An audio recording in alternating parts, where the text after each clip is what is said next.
अस्सलामुअलैकुम वरहमतुल्लाहि वबरकातुहू। दोस्तान मोहतरम, बहुत बड़ी खबर सामने निकल कर आ रही है बरेली शरीफ से।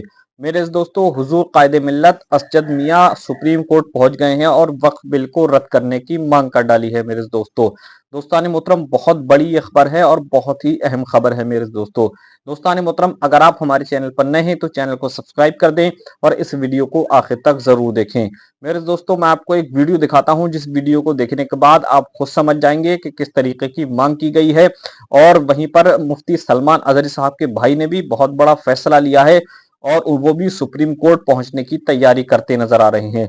मेरे दोस्तों, आप ये दोनों वीडियो देख लीजिए। अगर आप हमारे चैनल पर नए हैं तो चैनल को सब्सक्राइब भी कर दें और इस वीडियो को आखिर तक जरूर देखें। आप पहले ये वीडियो देख लीजिए। संशोधन अधिनियम के खिलाफ बरेली से भी सुप्रीम कोर्ट का रुख किया गया है। ऐसा दरगाह हजरत से जुड़े संगठन जमात रज़ाए मुस्तफ़ा ने किया है, जिसके राष्ट्रीय अध्यक्ष जानशीन ताजुश्शरिया काज़ी हिंदुस्तान मुफ्ती मोहम्मद अज़द रज़ा क़ादरी अज़द मियाँ हैं, जिन्होंने संसद में बिल पास होने के बाद बयान जारी करके कड़ा एतराज़ जताया था। उन्होंने कहा था कि इस तरह से मजहबी अधिकार और इस्लामी विरासत पर हमला किया गया है, इसलिए क्योंकि वक्फ पूरी तरह धार्मिक मामला है। वक्फ बोर्ड में गैर मुस्लिम सदस्यों को शामिल करना और संपत्तियों की नई जांच संविधान के अनुच्छेद 26 का खुला उल्लंघन है। ऐसा मुस्लिम वक्फ संपत्तियों पर सरकारी नियंत्रण बढ़ाने और उन्हें माफिया के हवाले किए जाने की साजिश है, जिसे किसी सूरत में कबूल नहीं किया जा सकता। उनके इस बयान के बाद अब उनकी अगुवाई वाले संगठन जमात रज़ाए मुस्तफ़ा ने सुप्रीम कोर्ट का रुख किया है। जमात के राष्ट्रीय उपाध्यक्ष सलमान हसन ने बताया कि वक्फ संशोधन अधिनियम 2025 की वैधता को चुनौती देते हुए सुप्रीम कोर्ट में जनहित याचिका दाखिल की गई है। संगठन का मानना है कि बिल भारतीय संविधान के अनुच्छेद 14 समानता का अधिकार, 25 धार्मिक स्वतंत्रता और अनुच्छेद 26 धार्मिक मामलों के प्रबंधन की स्वतंत्रता का उल्लंघन करता है। जमात रज़ाए मुस्तफ़ा ने सुप्रीम कोर्ट से इस कानून पर रोक लगाने के लिए मशहूर अधिवक्ता रंजन कुमार दुबे, प्रिया पुरी, तौसीफ खान और मोहम्मद ताहा का पैनल पैरवी के लिए तैयार किया है। सलमान हसन ने आश्वस्त किया कि वक्फ संशोधन अधिनियम 2025 का क्रियान्वयन रोकने के लिए हद दर्जे पैरवी की जाएगी। मुकदमा दायर करेंगे और उसके खिलाफ हम कार्रवाई की मांग करेंगे। बिल को हमने अच्छी तरह से पढ़ा है कि अब मांग नहीं कर सकते, तो क्या ये हमारे हक में बेहतर है? तो वक्फ की जो प्रॉपर्टीज़ पर जिनका कब्जा है हो चुका है, अब उसमें ये अमेंडमेंट में ये बात कही जा रही है कि अब उसके बारे में आप कुछ भी मांग नहीं कर सकते। तो ये कौन सा कानून है? ये हमारे हक में कहाँ बेहतर है? आप बोल रहे हैं अच्छा है। बहुत से मुस्लिम संगठन ऐसी कि जो इस बिल के फेवर में है। वो उससे हमें कोई मतलब नहीं, वो उनका इस्लाम से मुसलमानों से कोई ताल्लुक नहीं। इस तरह के दलाल हर दर में रहते हैं। ऐसे दलालों से हमेशा पूरी कौम को, मिल्लत को नुकसान पहुँचा है। उनकी बात को आप उठा रहे हैं, लेकिन 99% जो इसमें दुख का इजहार कर रहे हैं उसके बारे में कोई बात नहीं कही जाती है। लेकिन सरकार का कहना है कि इसके बोर्ड के जरिए जो अवैध तरीके से ज़मीन कब्जे किए गए हैं उनको भी खाली कराने की जिम्मेदारी सरकार लेगी, और जो ज़रूरतमंद है, पसमानदा हों, गरीब हों, जो बेवाएँ औरतें हैं जिनको ये अमेंडमेंट में ये बात नहीं है। अमेंडमेंट आपने पढ़ा है? कहाँ पढ़ा है आपने, बताइए।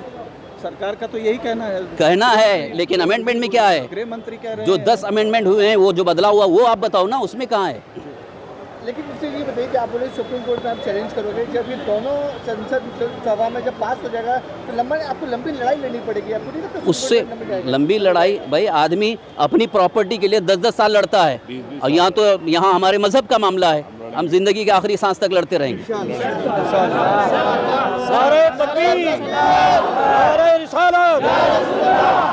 हमदर्दी की बात आती है, देखिए, हमदर्दी अगर है हुकूमत को, गवर्नमेंट को, तो फिर मुसलमानों को भी दूसरे जो कम्युनिटी के उसमें ट्रस्ट बनाना चाहिए, ट्रस्ट में शामिल करना चाहिए। क्यों नहीं करते हैं? हमने कभी आपसे कहा है कि मंदिर में हमको ट्रस्टी बनाओ, चर्च में हमको ट्रस्टी बनाओ? कभी हमने नहीं कहा, लेकिन हमारे इसमें क्यों इंटरफेयर हो रहा है? सर, मैं क्या बोल रहा हूँ, सरकार दोनों सदनों में पास किया गया है और वो मेजॉरिटी का हमसे कोई मतलब नहीं है। हमारे इस्लाम में इसकी इजाज़त नहीं है। सर, दोनों सदनों में जब बिल पास होता है तो रात में पास होता है। अरे भैया, बिल पास किया गया, ज़बरदस्ती पास किया गया, उससे क्या मतलब? कुछ भी करेंगे। वोटिंग जो है सुबह भी वोटिंग में जो लोग थे वो सेकुलर नहीं रह गए। अभी सेकुलर लोगों ने अभी तक उसका विरोध किया है। नीतीश कुमार तो चंद्रबाबू नायडू ने तो समर्थन किया है, जिनको आप सेकुलर नेता कहते थे। लेकिन कहते थे, पहले कहते थे, अभी नहीं है। इस मामले में वो हट गए। राज्य में भी क्या मैसेज देना चाहोगे, क्योंकि इसको लेकर लोगों में नाराजगी है? नाराजगी तो है। क्या मैसेज देना चाहोगे कि लॉ एंड ऑर्डर डिस्टर्ब ना हो? लॉ एंड ऑर्डर के लिए तो हम ये कहते हैं कि तोड़ फोड़ या ऐसा कोई आंदोलन हम नहीं चाहते कि जिसकी वजह से प्रॉपर्टी को नुकसान हो, किसी कम्युनिटी को नुकसान हो। हम ये कभी नहीं कहते, लेकिन हमारे हक की लड़ाई हम कानून के दायरे में रह करके लड़ेंगे। सर, ये राज्य सवाल आज बिल के अंदर है कि 5 साल मुसलमान होना अनिवार्य है, कोई वक्त करता है तो बिल के अंदर ये भी हम वो यानी जो 5 साल अभी 5 साल से पहले जो मुसलमान हुआ है, इस्लाम कबूल किया है, वो वक्फ नहीं कर सकता, ये उन्होंने बिल बनाया है। इसके बाद आप कैसे इसको चैलेंज करोगे और कैसे आप आगे इसको क्या? वो तो हमारे जो टीमें हैं, वो जो वकीलों की टीम है, वो उसके बारे में हम डिसाइड करेंगे। कांग्रेस की तरफ से सुप्रीम कोर्ट में जाने की तैयारी हो रही है, तो क्या आप लोग उनसे भी संपर्क करेंगे? उनको भाई भी किसी पार्टी से हमको कोई उतना भरोसा भी नहीं है, हम अपने हिसाब से करेंगे। सर, राज्य के कई मंत्री जो हैं वो बार बार हिंदुत्ववादी चेहरा लेकर आगे बढ़ रहे हैं, उनको क्या आप सलाह दोगे? क्योंकि वो मंत्री पद पर है, एक मंत्री देखो, हिंदुत्व वो अपनी जगह उनका अपना ये है, उस मज़हब में हम कोई छेड़छाड़ नहीं, लेकिन कानून ऐसा होना चाहिए जिसमें सबका फ़ायदा हो, हर कम्युनिटी का फ़ायदा हो, तो ये इंसाफ की बात होती है। सबका साथ सबका विकास का मतलब क्या है कि सबका साथ सबका विकास है, तो फिर खालिश हिंदुत्व को हमारे ऊपर आप लादने की कोशिश करेंगे तो ये हमें कबूल नहीं है। एक साइड पे नरेंद्र मोदी शौकत मोदी करे और एक बार ये बिल पास कर रहे, तो आप कैसे देखते हो इसको? ये तो सरासर नाइंसाफ़ी है। ये अमेंडमेंट बिल को लेकर जो है रजा कैबिनेट का स्टेटमेंट जारी हुआ था, उसमें कहा गया था कि अगर नीतीश कुमार चंद्रबाबू नायडू इस बिल के खिलाफ नहीं करेंगे तो सबक सिखाया जाएगा। सबक सिखाने का मतलब क्या हुआ? रजा अकेडमी के सरबराह मौजूद हैं, आप सबक जो है उसका यही मतलब है कि इलेक्शन जब होगा तो फिर मुसलमान बताए किस तरीके से बेवफाई किया है और किस तरीके से पीठ में छोरा भूका है। ये जमहूरियत यहाँ पर इसी किस्म का इंतकाम लिया जा सकता है।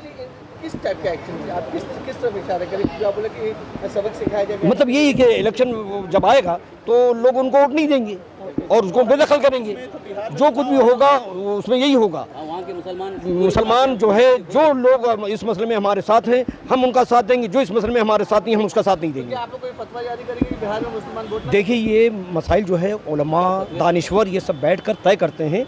इसमें फतवा देना और ये शरई मामलात जो हैं वो शरई मामलात में रहते हैं। सियासी मामलात को सियासी तौर पर हल किया जाता है। तो हज़रत मौलाना मुफ्ती ज़ुबैर साहब बरकाती, खतीब व इमाम सुन्नी बड़ी मस्जिद व सदर ऑल इंडिया सुन्नी जमीयतुल उलमा बम्बई ने ये फरमाया है कि हम सड़क से लेकर और ऐवान तक और ऐवान से लेकर सुप्रीम कोर्ट तक इस जंग को लड़ेंगे और इंशाअल्लाह अल्लाह ताला इसके अंदर हमको फतेह और नुसरत अता फरमाएगा। जिस तरीके से गवर्नमेंट को और कानून वापस लेना पड़ा है, किसान कानून किसानों के लिए हुआ और नहीं मालूम कितने हुआ, इंशाअल्लाह ताला ये कानून भी हुकूमत को वापस लेने पर हम मजबूर करेंगे। दोस्तान मोहतरम, जैसे कि आपने ये वीडियो देख ली, मेरे दोस्तों उम्मीद है कि आप ये पूरा वीडियो देखकर समझ गए होंगे। हम अल्लाह पाक से दुआ करते हैं कि अल्लाह पाक मुसलमानों को कामयाबी अता फरमाए और मिलते हैं वीडियो में। अस्सलामु अलैकुम वरहमतुल्लाहि वबरकातुहू।